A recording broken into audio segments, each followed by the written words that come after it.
Hey, this is Greg Shields, and you found the 6th course on my learning path on installing and managing Citrix virtual apps and desktops, also known as CVAD.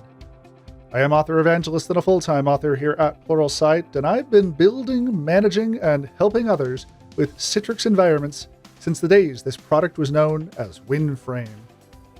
Our conversation in this learning path so far has highlighted the mechanics of preparing and deploying virtual desktops and their applications to users. But it hasn't exactly focused on the extra administrative challenges of the images themselves. As your number of applications and images grow large, so does the extra effort in maintaining them. Citrix App Layering is a solution that aims to resolve some of this difficulty by fragmenting your images into many individual layers. In this 6th course out of 9, we'll begin with an exploration of how Citrix App Layering actually works. Then, we'll deploy and configure the Enterprise Layer Manager appliance, which is the core of Citrix App Layering.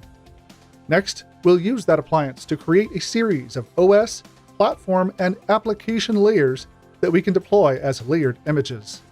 Finally, we'll explore the just-in-time approach you get by deploying elastic layers and user layers. If you've just been tasked with building a new Citrix virtual apps and desktops environment, this course is your next stop in brushing up on those skills for success.